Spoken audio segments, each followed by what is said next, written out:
Welcome to the Friday show presented by Woodbine Racetrack. This Sunday, they've got one of the biggest days of the year, two Grade 1 stakes, the Northern Dancer, the E.P. Taylor, and a Grade 2 in the Arctic. It's one of the big weekends of racing at Woodbine. I've got a special guest here, this week's Friday show, Hall of Famer Mike Smith. I'm here with Natalie Voss, editor-in-chief of the Paulick Report. The reason we're talking to Mike is that there's a new riding crop rule in California.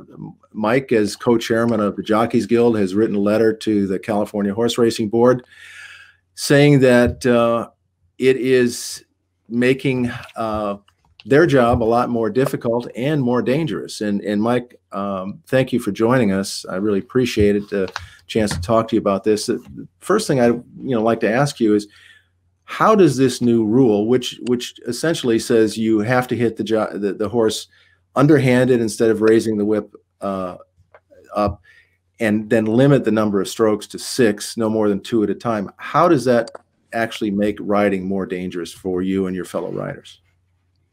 Well, there's several different reasons, Ray. A good example, the other day I was on a horse on the grass for Bob Hess, a nice horse. But he has a habit of laying in pretty good down the lane. He always has. He's just a big old horse and has that habit. And when the crop is used properly, I can really use it to help me guide him and to keep him straight. Well, the other day I tried to do it, the way they're making us do it now, which was almost impossible. And I mean, I literally had to I probably cost him the race. I mean, instead of being able to go on and win, I had to just stop riding there for a second and take care of myself. I certainly could have clipped heels pretty easy if I would have continued on that way. It's just very difficult. You've been taught. Now, I'm not saying that maybe that within time you'll learn to do it a little better, but if you can't use it properly the way you're supposed to use it, and then you limit it to the use of it, so that in American racing, which is much different than European racing, where they start out much slower than we do and they gradually pick it up as the race goes along, we start out extremely fast. We're in deeper racetracks.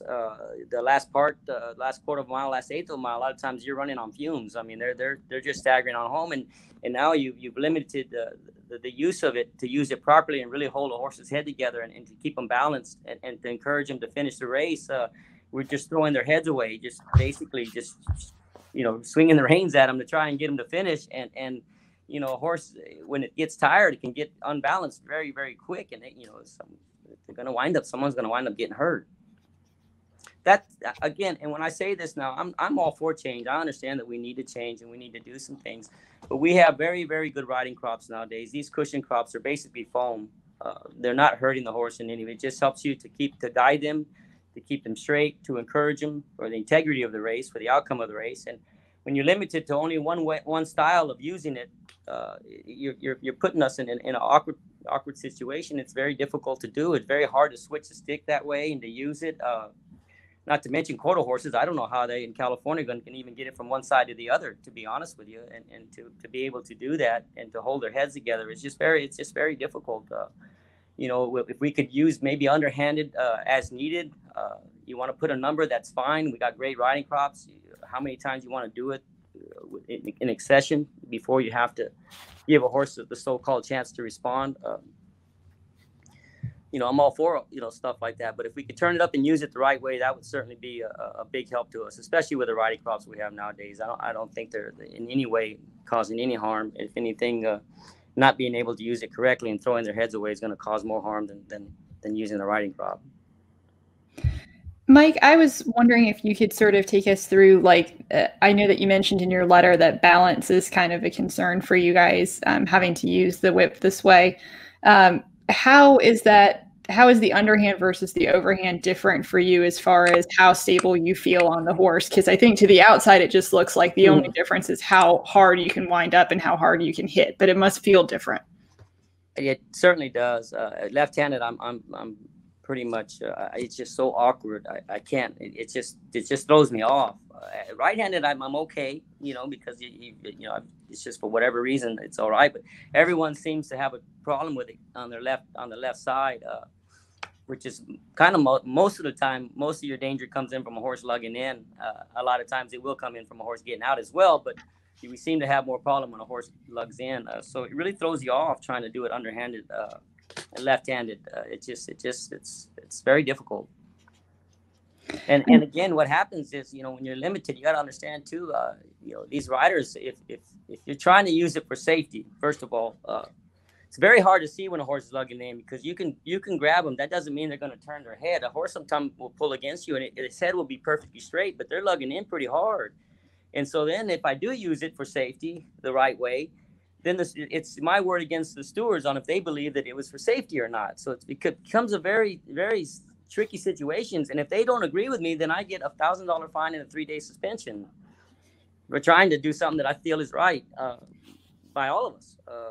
And so it becomes very frustrating when you're going in trying to race for third, and you got one kind of tiring and laying down, and you know that if you could use it properly, you could certainly help them across the wire a whole lot better, and maintain your placing. A lot of guys, man, they got them where they're scared to even try. Yeah. I know that one thing that's been sort of brought up a lot whenever there's a potential change in whip rules is like the public perception issue of the whips flying around. And I often hear jockeys suggest that like maybe what we should be doing is educating the public better on the whip and on whip use. But do you agree with that, first of all? And if you do, like, how would you propose to do that? Because it's not something that most people are familiar with. Yeah, we've been talking about this for many years, Ray, which you know about educating the public, and no one seems to do it. We put some videos out on our own trying to show them, but it doesn't get shown on national TV or on our local TVG stations or whatever. Maybe we could show a video or show them that we're using these cushion crops and how we're using it and the proper way to use it. And look, I mean, anybody raising anything is always going to be a perception. Back when Nerf footballs and baseballs and bats came out, and everyone was commercials that kids were playing with them and banging each other on the head. Well, if you just look at it that way, well, the perception's not good, but they're not hurting each other. I mean, it's Nerf stuff, and a horse isn't a human being. They're although they're bred to run and they are intelligent, but they're not as intelligent as a human being, and they got a mind of their own, and they only want to run when they want to run, and that's every direction in any direction. You have to use it at different moments in a race for different times, and not always. When one's very straightforward, well, that's great. I'd love it when I don't even have to even use it or even uncock it, but that's only going to happen once in a great while. It takes a special kind of horse that just responds to just your hands and heels. So not all of them do that. A lot of them are herd animals. They'd rather not be first.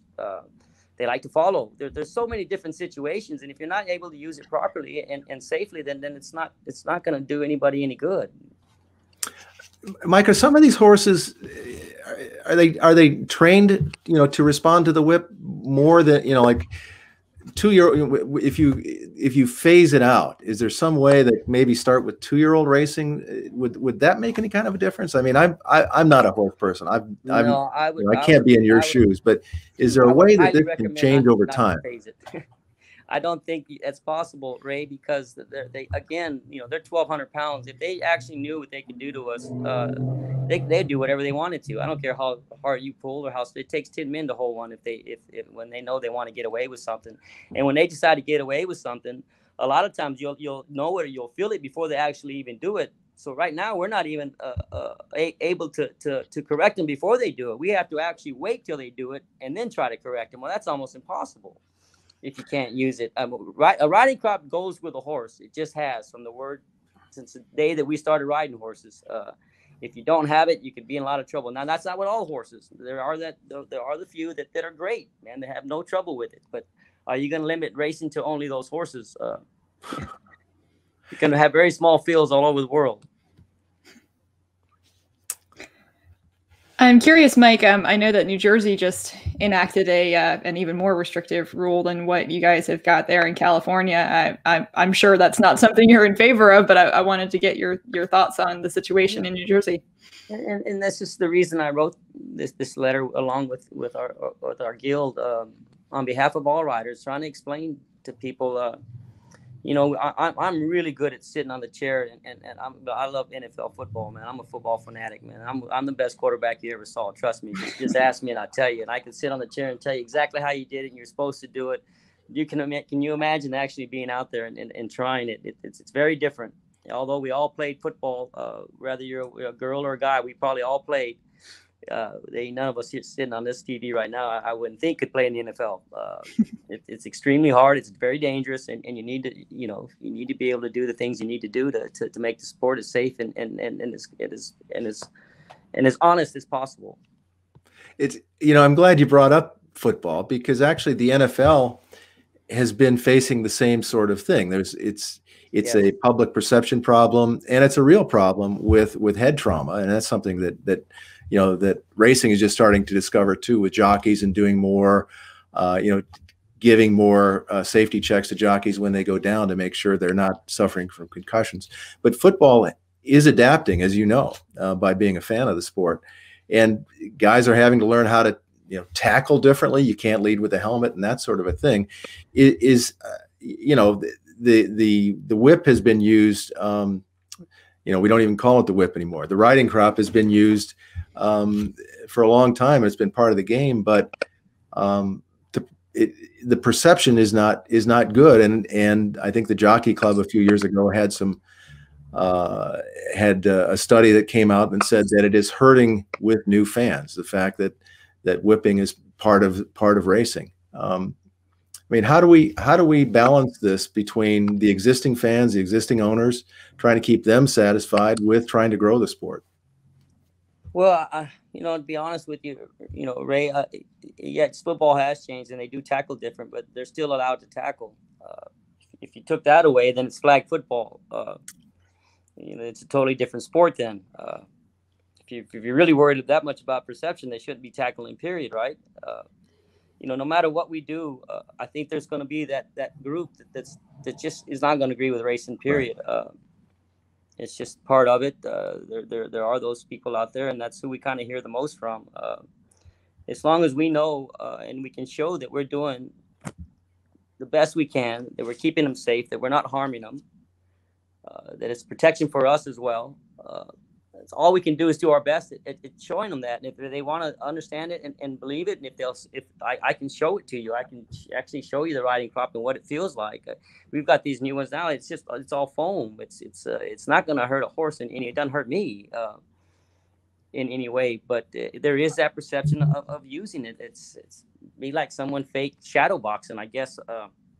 You're still swinging, I guess, but you're not really hitting nothing. But we're still swinging, but we're not hurting them. And I wish I could show that to people and make them understand, the ones that don't believe in it. But I don't think that would even matter. Rather you had a riding crop or not. I think that majority of people who really don't even really watch our sport probably aren't going to like it regardless. Your letter said that the jockeys were not part of the process of changing these rules. It also said that some jockeys have left California. Are other jockeys? Is there discussion? Are we going to see a possible boycott down the road if these rules get too restrictive? As soon as someone gets hurt, you're going to see that. I hate to tell you, but it is what it is. You have a lot of concern in the room right now. And that's why I wrote this letter, just to bring it out there. Hopefully they'll read and understand it. Again, I'm all for change and trying to do whatever it is. And if there's a number you want, we're fine with a number, but you got to let us use it properly. Otherwise, it's not going to work.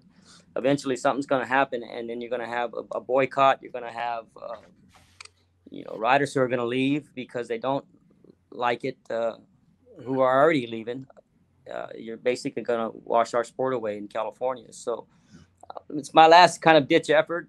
I hope in some way and somehow it works. And I want everyone to know that I'm all for change and I'm all for helping. I want to make sure the horse is safe as possible, because the only time I'm safe is if the horse is safe.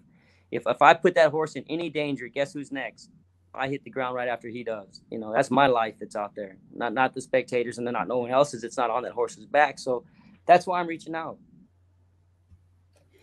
How do you sort of make the decision for yourself, Mike, of if we try to have this discussion in California and it doesn't work, at what point do you have to decide, am I going to go someplace else?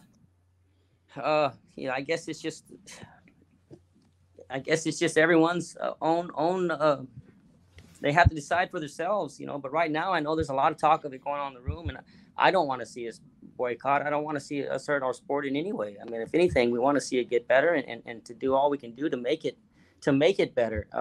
So when you hear this kind of talk in the room, it's very makes you feel very uneasy. It's not a good feeling. It's not a comfortable feeling. Every day we're coming back now, and everyone's complaining and you know, crying about it for whatever reason it was that they didn't like it, or what it cost them, or put them in a bad spot, or they couldn't use it, because if they use it to try and get up into a spot, well, then they can't use it no more down the lane. And how do you do that and keep your job, or do your job, to be honest with you? So you know, you're just getting so many complaints. I thought that I needed to do something as co-chairman, and you know, we come up with this letter, and we're going to hope that we can discuss this and at least use it in a proper way, and try and change, and it's along with change, and try and help.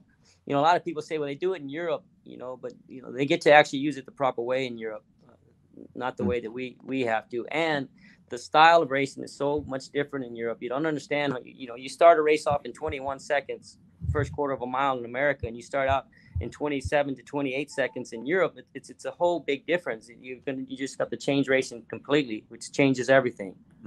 Then you're going to change the breeding. You're going to change everything changes. We've been doing it this way for 200 something years, and all of a sudden you're telling us we got to completely do it a different way, and how we're supposed to do it. And with all due respect, the people that are telling us how we're supposed to do this couldn't do it if I put them on an equicizer, a horse that doesn't even move.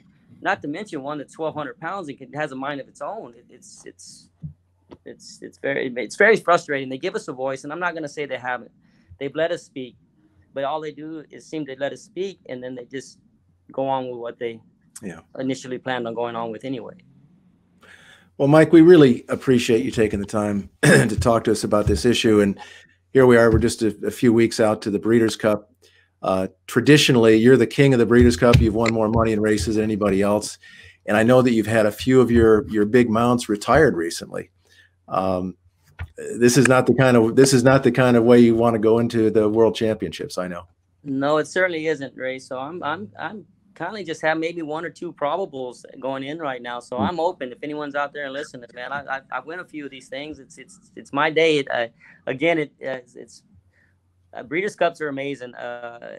Along with getting, you know, the opportunity to ride in a Triple Crown race, Breeders' Cup, you get several opportunities to ride in a Derby. It feels like, you know, it feels like every race is a Derby. So it's a wonderful day, and it's something that I take pride in being a big part of. And so I got to admit that my heart's hurting a little bit right now because I've got nothing. Well, Mike, nobody's done it better than you on World Championships. You're in the Hall of Fame for a reason. We really do appreciate you joining us on the Friday show. Thanks so much, and thank you for joining us, and we'll see you next week. Thank you all so much for giving me a chance to speak. I really appreciate it. Thank you. Okay, Mike.